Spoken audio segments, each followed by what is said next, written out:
Donc c'est moi le dernier speaker. Donc je vais vous parler d'une attaque quantique en cryptographie par cadeau auxiliaire. C'est un travail que j'ai réalisé avec Imran Begazi qui était en master à l'Université de Montpellier. Et surtout avec Florent Bruguet. Alors le LIRM c'est le laboratoire informatique de robotique et microélectronique de Montpellier. Donc moi je suis dans le I de informatique et lui il est dans le M de microélectronique et on a discuté ensemble. Parce qu'il faisait des problèmes de crypto, je dis tiens c'est intéressant. Il m'a dit oui mais c'est pas du tout le même problème que crypto que toi, nous on attaque l'algorithme AES, je dis moi aussi, je sais faire ça. Et donc on a commencé à discuter et on a vu que ça pouvait être intéressant d'essayer de voir si une approche quantique de ces techniques de canaux auxiliaires était possible. Donc mon plan, alors je vais essayer de vous résumer l'informatique quantique en un slide parce qu'on n'a pas beaucoup de temps. Donc bon courage. On va superposer tout ça. Ensuite, je vais vous expliquer ce que c'est que l'attaque par canaux auxiliaires de l'algorithme de cryptographie AES. Et ensuite, je vous montrerai un petit algo quantique qui essaie de le résoudre avec Grover. Donc, Grover, c'est une approche exacte par énumération. Et j'essaierai de conclure sur quelques résultats sur un simulateur. Alors, l'informatique quantique, on l'a déjà dit, on a un bit de profil par exemple, qui peut être soit de face, soit de profil, soit 0, soit 1. Et en fait, on va pouvoir utiliser des portes de Hadamard, comme ça je l'ai dit tout à l'heure. Donc on va utiliser des portes quantiques qui vont permettre de basculer nos qubits dans un espace quantique. Donc la superposition, c'est faire apparaître à la fois de face ou de profil, le 0 et le 1 en même temps. Et puis il y a plein de portes, et on peut jouer avec plein de choses. Alors la porte X, on peut dire que c'est l'équivalent d'un note, mais il faut dire qu'un qubit, c'est défini par deux complexes. Donc en fait, on est plutôt dans C2, et c'est un note de deux complexes. Donc, et là, c'est racine de note.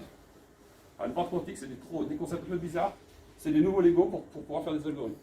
Alors, si on fait passer ce qubit dans la porte racine de X, ben on va déformer sa fonction d'onde, comme ça a été dit.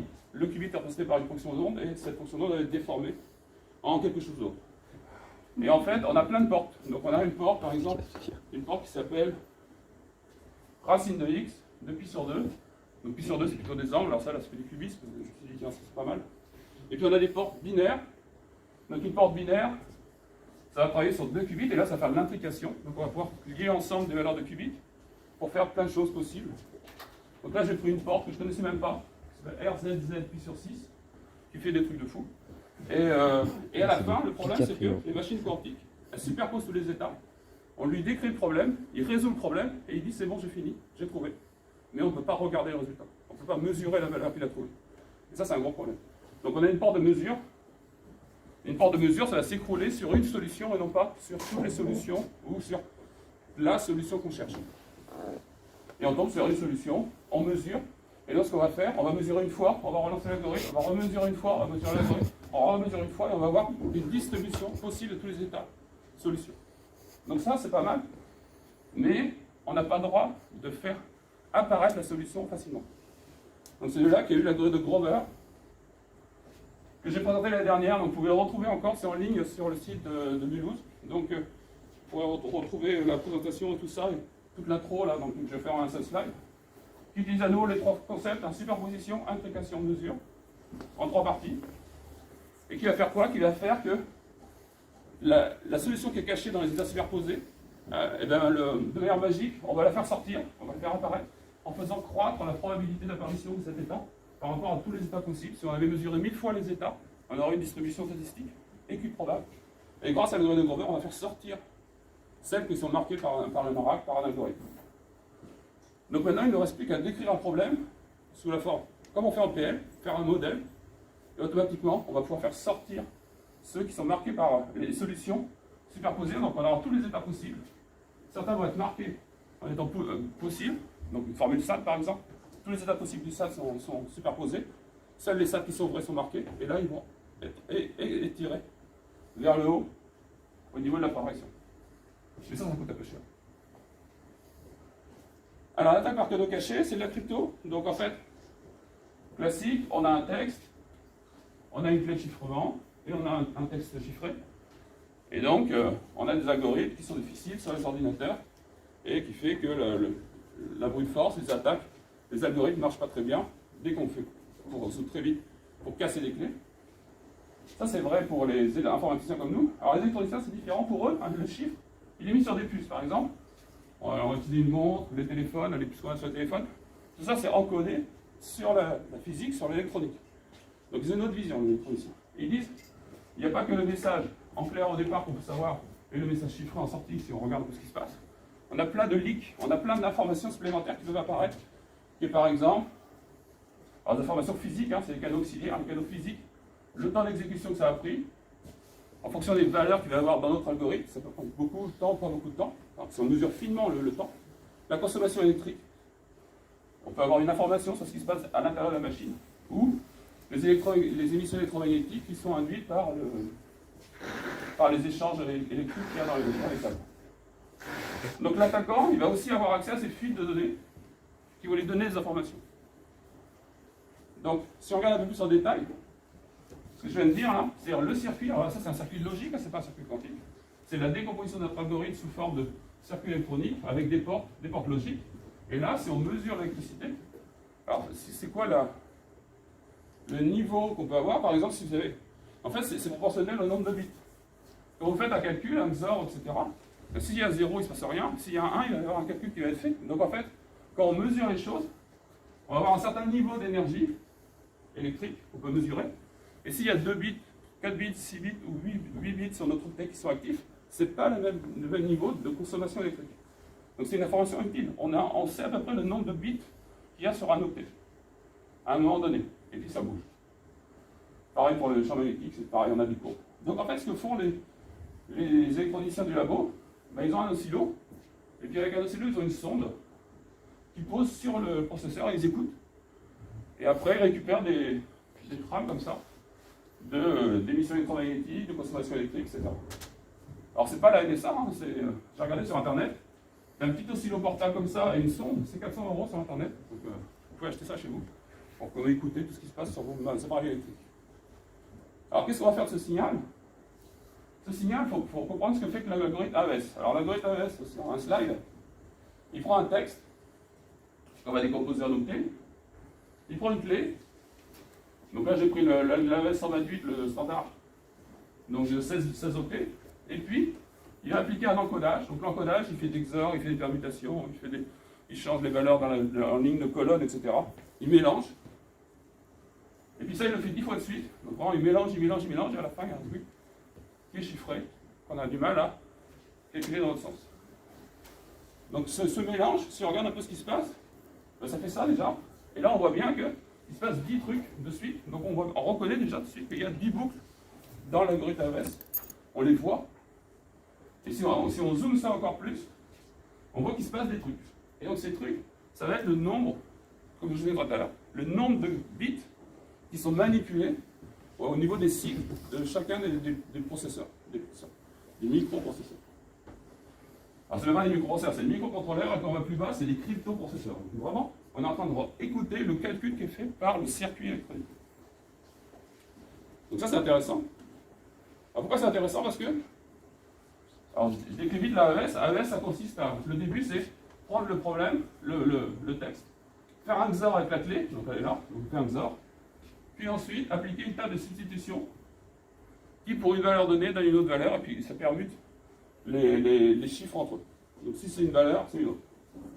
Alors, là où les électroniciens, ils regardent les algorithmes des informaticiens et des mathématiciens en rigolant, c'est qu'ils savent très bien qu'un AES 128, il fait un XOR, et ensuite il travaille octet par octet, parce qu'eux, ils savent travailler octet par octet, ils n'ont pas des éléments physiques, électroniques, qui font 128 bits. Ils savent travailler octet par octet, et donc ils savent très bien qu'un algorithme est composé octet par octet, et que octet par octet, on va faire la S-box à chaque fois. Donc eux, ils disent, on peut faire 128 ou 128 000 ou 128 milliards, ce sera octet par octet, quand moi je vais écouter ce qui se passe dans l'algorithme. Et c'est là où il y a une faiblesse, et qu'on va attaquer.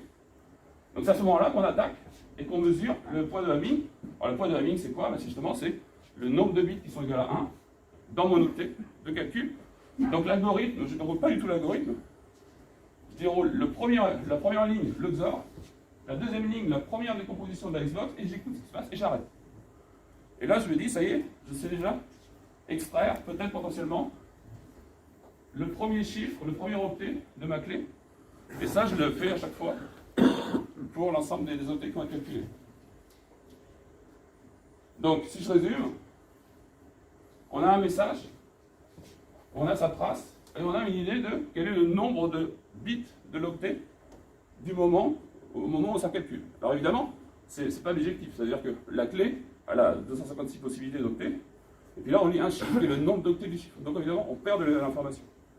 Donc ce qu'on va faire ça avec plein de messages, plein, pas tant que ça, avec un nombre de messages, on va regarder les traces, et de là on va pouvoir avoir les projections sur le nombre de bits, et à force d'avoir des messages, on va pouvoir inférer, calculer, alors faire des statistiques ou l'inférence, pour dire, bah, ça doit être ce chiffre-là, parce que quand j'applique ce texte-là, il y a 2 bits, quand j'applique ce texte-là, il a 4 bits, quand j'applique ce texte-là, il y a 0 bits, donc en fait, à force, je vais trouver quel est l'élément, la clé, parmi toutes les clés, qui permet de chiffrer exactement tous ces messages de cette manière-là, en projetant sur le cube. Bon, bah, j'ai fini. Pourquoi? Parce que là, eux, ils faisaient une brute force sur toutes les clés. Bon, moi, j'ai Grover. Donc moi, j'ai représenté les clés sous forme de qubits. J'ai superposé tous les états. Et je n'ai plus qu'à écrire l'algorithme qu'ils font avec les portes quantiques. Et automatiquement, toutes les clés sont testées. Et en sortie, je n'ai pas besoin de faire des stats. Il ne restera plus que grâce à Grover à faire sortir la clé magique qui vérifie tous les messages chiffrés.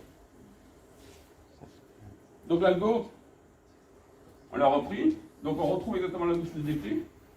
On commence par faire un XOR. Alors on a écrit, donc on a manipulé les portes quantiques pour faire l'étape de vérité associée à ce qu'on appelle un XOR, pour que ça fasse exactement ce que fait un XOR. On avait besoin de voir la boîte de substitution de la S-Box qu'ils utilisent. Alors la S-Box, comme j'ai dit, c'est vraiment quelque chose de déterministe qui est déjà décrit depuis les années 80-90 sur si le chiffre c'est ça, alors ça vaut ça, si le chiffre c'est ça, alors ça vaut ça. Donc c'est juste une réécriture. Donc là, c'est ce qu'on a fait, c'est une table. Donc moi, en comprendre, je fais des problèmes de table. Donc pour un index, on a une valeur du tableau. En fonction de la valeur de l'index en entrée, on a une valeur du tableau en sortie. Donc on peut rentrer ça comme un dictionnaire, simplement. Donc on décrit aussi un opérateur de dictionnaire qui va exactement simuler ce que fait la S-Box ici. Et puis là, j'ai le calcul du poids de Hamming, comme je vous ai montré tout à l'heure. Donc pour faire une somme des bits, alors un opérateur de somme, ça existe.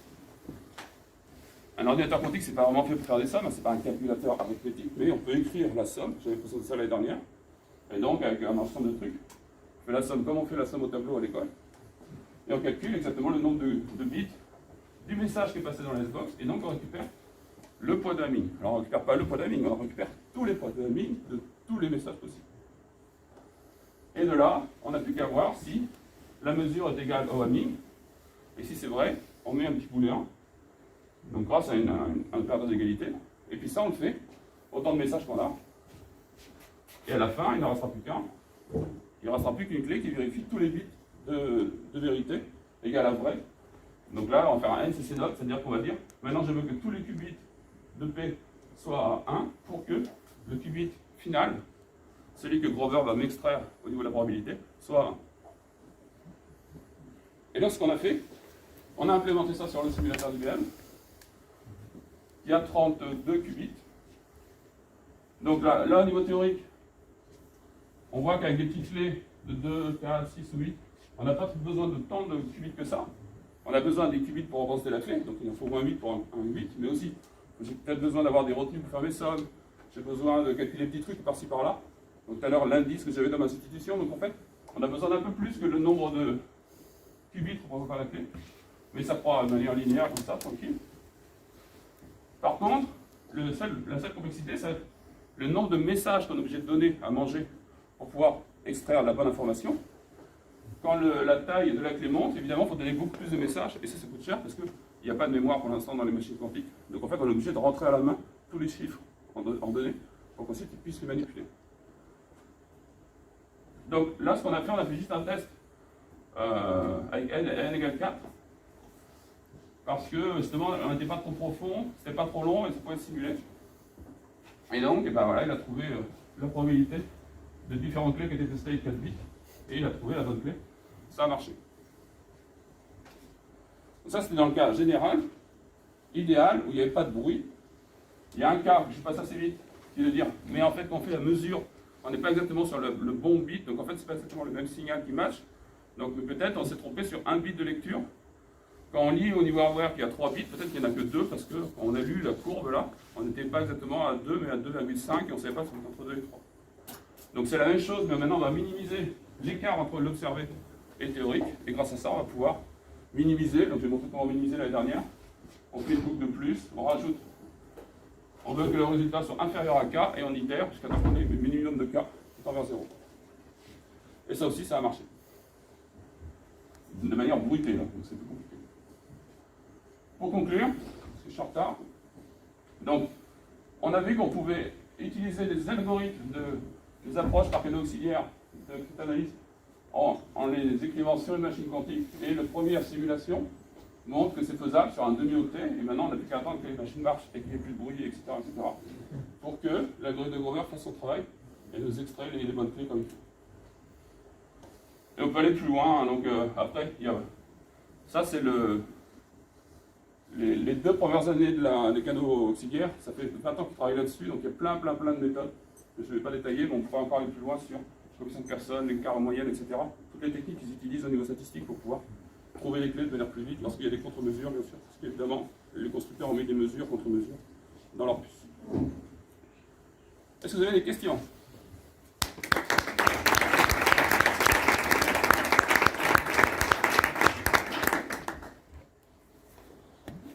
Non ? Café ? Donc, merci. Donc, je rappelle juste qu'on organise au Limos en mai une journée de partage d'informations, partage de code. Donc, le but, c'est de dire, si vous venez présenter quelque chose, vous présentez n'importe quoi, et on ne vient pas écouter, on vient parler, et après, on travaille tous ensemble. Vraiment, cette vision bootcamp, c'est chacun vient pour partager l'information. On partagera du code, on fera des tests ensemble, etc.